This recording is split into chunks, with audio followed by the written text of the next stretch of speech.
Hello, it's Ray Edwards coming to you from Phoenix, Arizona, where the sun is shining. And I just finished up 2 incredible days with our Regency Mastermind group. What an incredible group of winners, of high achievers, people who are in all these different areas of life and business. We've got people who are, we got a physician, we have an attorney, we have a person who's a CEO of a marketing agency. We just have a wide variety of people that are in our group. And even though we're all different in what we do for a living as a business, and we have various different spiritual and philosophical beliefs, we are the same in one way that I think is really important. And I believe it's important to you as well. And the way I'm talking about that we're the same is what motivates us to do what we do. And you might say, well, how can you say everybody's the same, Ray? Well, because we have the same basic wiring, the same basic DNA, the internal structures and drives. And I think there are, and see what you think about this, I think there are 3 big main drivers of our behavior, that all of our behavior arises from one of 3 deep desires that we have. And those desires are, number 1, a desire to connect with other human beings, to connect. And that connection can, of course, be positive or negative. A positive connection would be to do a kindness for someone, and you do it because you have empathy for them and you want to help them and it makes you feel good. And the negative side of that coin could be violence. I mean, if I walk up to you and strike you in the face, we are connected. It's not a very positive, helpful connection, but we're connected at that moment. The next driver of our behavior, I believe, is the desire to love. And it's a synergistic 2-way phenomena, real love. I believe that to feel loved, we also have to feel loving. And if it's only a 1-way deal, then there's something off balance about that can lead to unhealthy relationships and unhealthy attachments. But if it's a really healthy form of love, you feel loving and you feel loved. And don't we long for that? And this is, by the way, some people will say, well, that sounds the same as connection.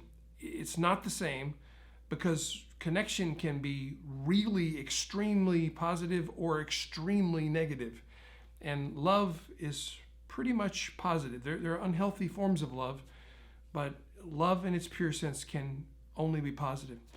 The third driver of our behavior arises from the desire to contribute.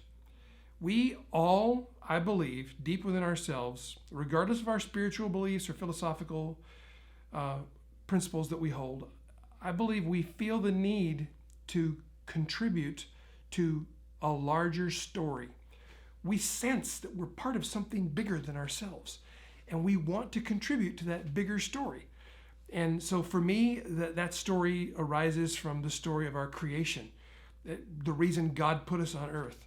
And you may have a different story that you believe in, and I respect your right to do that. I'm not trying to change your story, but I am suggesting to you that regardless of your beliefs, even if you're an atheist or an agnostic, you have a belief that you're part of a larger story, the unfolding universe as it is, and your place in it, and what you can expect as your experience, and reasons and methods by which you can contribute. So that, I believe, is a summary of the 3 internal innate desires that we all share. And the reason I'm sharing this with you is I want to make a contribution to you. And I believe the contribution I'm making is, if you can keep these motivators, these drives in mind, it will allow you to have much more effective, pleasant relationships with people and groups in all areas of your life. If you can just remember that whatever they're doing, and maybe whatever you're doing as well, comes from a desire to connect, a desire for love, and a desire to contribute to a larger story. And when you can see their behavior and your behavior, when we can see our behavior in light of these 3 drives, I think we'll all get along a lot better, and life will be a lot better. What do you think? Leave your comments below, and if you like this video, then give it a thumbs up, share it, and let others know about it if you feel it would be useful. And of course, I invite you to subscribe to the YouTube channel, where I share things like this and ideas about marketing and spreading your ideas and your message and your products and services every week right here. So I'll see you next week. Until then, God bless.